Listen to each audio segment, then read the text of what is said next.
Em nome do Pai, e do Filho, e do Espírito Santo. Amém. O nosso estudo de hoje, da Carta de São Paulo aos Coríntios, capítulo 4. Na introdução do nosso estudo de hoje, é importante dizer que Paulo, agora de uma forma mais veemente, sem deixar de perder a sua ternura, vai exortar aos seus irmãos da comunidade de Corinto sobre esta realidade, porque há no meio daquela comunidade, onde existe, claro, diferenças sociais, há diferenças de visões, de estilo de vida, de convicções evangélicas e assim por diante, aqueles que semeiam o partidarismo. E o partidarismo ele gera contendas, divisões e, inclusive, muitos querendo excluir o que Paulo ensinou, o que Paulo fez por aquela comunidade, partindo para uma vertente de que mais eminente, mais importante é escutar Apolo e outros líderes que se formaram naquela comunidade. Então, primeiro é um espírito humano, mundano, que nós estudamos no Evangelho anterior, e Paulo então vai retomar alguns pontos que são fundamentais para a compreensão do sentido evangélico das coisas, para que não se misture os sentimentos e se mantenha o ponto essencial. E aí, aquilo que vimos no estudo anterior, a importância de sermos homens espirituais, mulheres espirituais, para que no Espírito possamos de fato compreender aquilo que é mesmo a vida no Espírito. Primeiro ponto, o primeiro tesouro precioso, a primeira pérola preciosa, aquilo que já está no versículo 1. Nós apenas nos consideramos simples operários de Cristo, administradores dos mistérios de Deus, e o que se espera, o que se exige de alguém que é um administrador, é que ele seja fiel. Então, nós não passamos disto. E nós não podemos ter um outro referencial no serviço a Deus do que o referencial de sermos operários do reino de Deus. Ontem nós vimos que somos operários com Deus. E hoje nós somos simples operários. Nada de exuberância, de exorbitante, nada de elevação, de sentimento de grandeza. Não. Cuidado para não deixar se levar por aquilo que são as considerações humanas, aquilo que são os reflexos da idolatria humana, das considerações humanas, para não perdermos em Cristo o nosso referencial. Nós somos seus operários e, como operários, nós temos que administrar a graça que Deus nos confiou. Eu, como padre, tenho uma responsabilidade de ser um operário do Senhor, administrar os mistérios de Cristo, e aquele que é um pai, que é uma mãe, que é um servo, naquilo que faz, nenhum sentimento de grandeza, de superioridade pode tomar conta do nosso coração, a não ser o zelo de manter-se fiel naquilo que é a nossa responsabilidade, naquilo que é o nosso compromisso, naquilo que é a nossa convicção evangélica. O que passa disso é orgulho, é soberba, é vaidade, e isso não enobrece, mas empobrece, mas cria características totalmente carnais naquilo que é o nosso ministério, o nosso serviço junto ao Evangelho. Segundo ponto, maravilhoso, a partir do versículo 4, quando Paulo fala da sua consciência, ele assume que o meu juiz é o Senhor, que me julga é Deus. Não me julgueis antes dos tempos.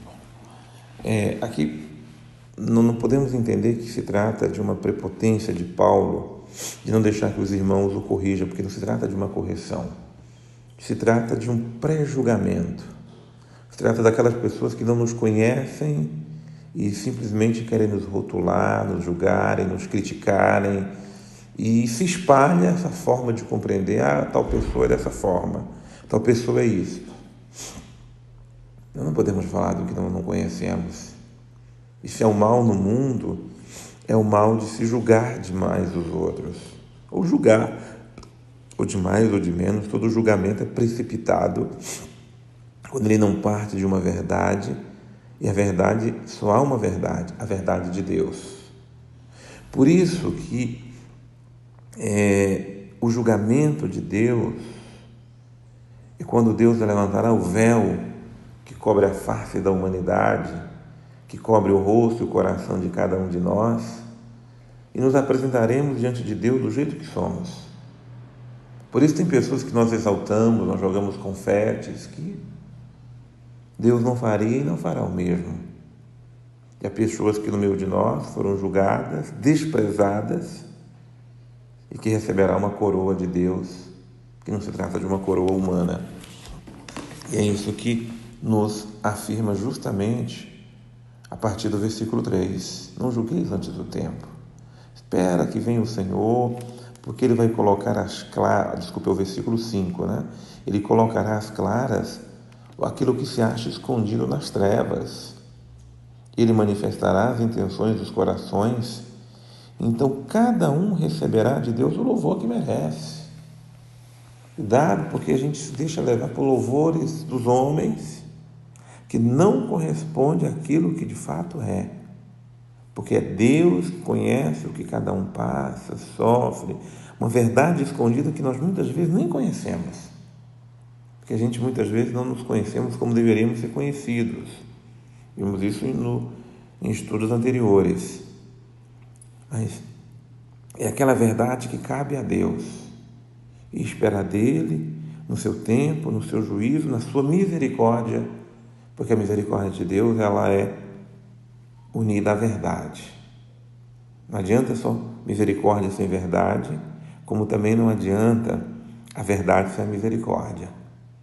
Por isso, em Deus, verdadeiramente nos apresentamos do jeito que somos, e na sua verdade Ele há de julgar tudo aquilo que está oculto, tudo aquilo que é fantasioso, é mentiroso, é ilusório.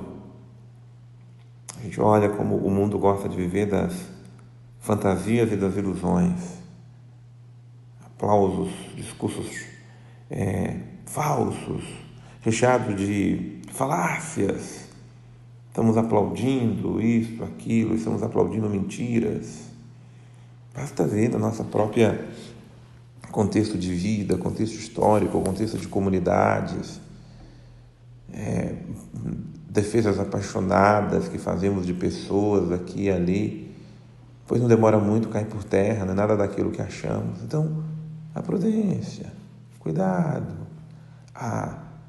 o saber não acusar ninguém, porque isso é perigosíssimo, é um atentado à verdade, mas também não saber exaltar o que não deve ser exaltado. Quando há excesso de exaltações, de confetes, de vanglórias humanas, saiba que tem algo que não é de Deus nisso.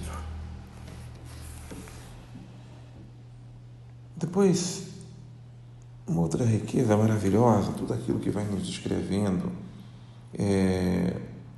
a partir do versículo 8, mas sobretudo a partir do versículo 11, quando Paulo começa a narrar: olha, padecemos fome, sede, nudez, somos esbofeteados, somos errantes, fatigamos no trabalho com nossas próprias mãos. Tudo aquilo que é o sofrimento de um apóstolo, de um servo, de um operário do Evangelho, de um homem e de uma mulher que vive uma vida com dignidade, honestidade, que trabalha com o suor do próprio rosto, que procura viver uma vida digna. Vai ser incompreendido, caluniado, perseguido, mas há uma diferença. A resposta evangélica que nós damos aos insultos do mundo. Por isso Paulo vai dizendo: fomos insultados? Abençoamos. Fomos perseguidos? suportamos. Fomos caluniados, consolamos. Só quem vive a mística do Cristo crucificado, por isso o Cristo crucificado é loucura, é quem consegue dar uma resposta evangélica aos desprezos e insultos do mundo. Senão a gente entra numa roda de justificação, entramos numa roda de querer mostrar nossa verdade, de combate, de briga, de dizer, não, evangelicamente respondemos com amor evangélico, respondemos com o consolo evangélico, com a bênção evangélica e com o saber suportar evangelicamente falando. É duro e até dói na alma o que diz o versículo 13. Chegamos a ser como o lixo do mundo. Somos a escória de todos até agora. Você viu o evangelho, gente? Não é humanamente vantajoso, não. Se tem gente levando vantagens no serviço evangélico, exaltações e tantas glórias humanas, eu não sei qual é o evangelho que se serve, mas o evangelho de Cristo, o evangelho que Paulo nos anuncia, o evangelho do crucificado, ele traz desvantagens humanas, mas nos traz o consolo divino, nos traz a graça de sermos operários com Cristo, em Cristo e por Cristo. Então, ter essa direção, servimos verdadeiramente o Evangelho de Cristo, ou o Evangelho de Cristo é aquele que nos leva a ter vantagens, lucros, exaltações humanas.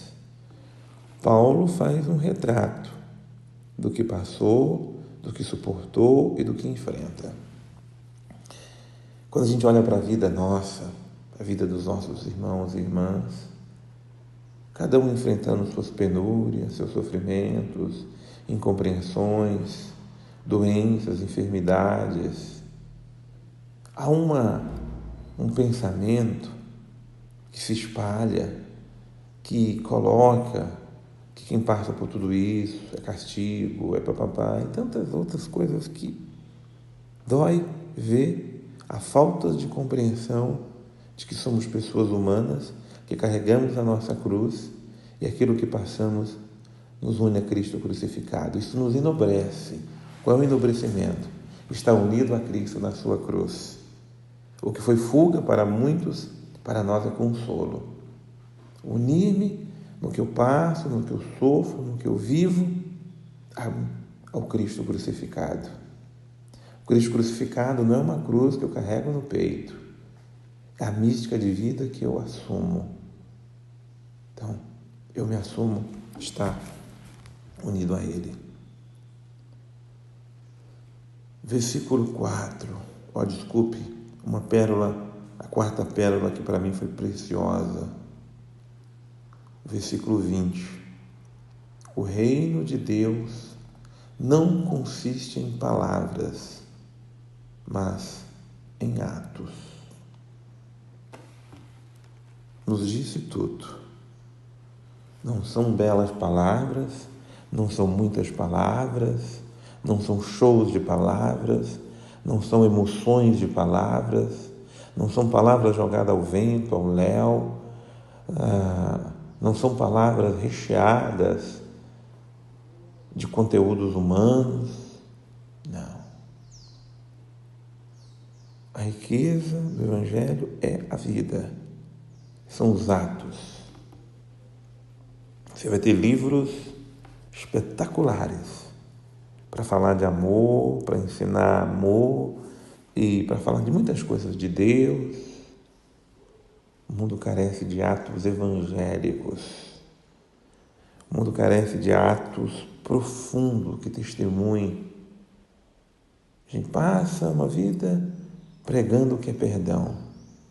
Se eu não sei viver o que é perdão, se eu não transformo isso em vida, isso não é reino de Deus. Então, sendo bem sintético, o reino de Deus não é blá, blá, blá, blá, blá. O reino de Deus é suor, lágrimas, morrer para si mesmo, em atos e atitudes concretas, proclamar que eu sou operário de Deus. Senhor, eis-me aqui. Ensina-me a ser um operário do Evangelho, um servo do Evangelho. Ensina-me a ser um administrador do reino de Deus e ser fiel à missão que me foi confiada, às minhas tarefas, às minhas responsabilidades e aos meus compromissos.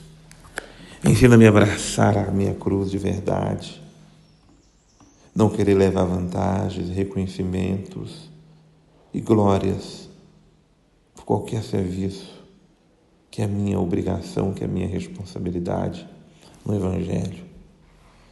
Ensina-me, Senhor, a não julgar meus irmãos, a não viver segundo os critérios humanos, que me leva a julgar pessoas, a considerar pessoas segundo minhas visões e meus critérios humanos. Faça de mim um servo do Evangelho, não simplesmente pelas palavras, mas pelos atos, pelas obras. Que a tua bênção seja sobre cada um de nós na vivência desse Evangelho, em nome do Pai, do Filho e do Espírito Santo. Amém.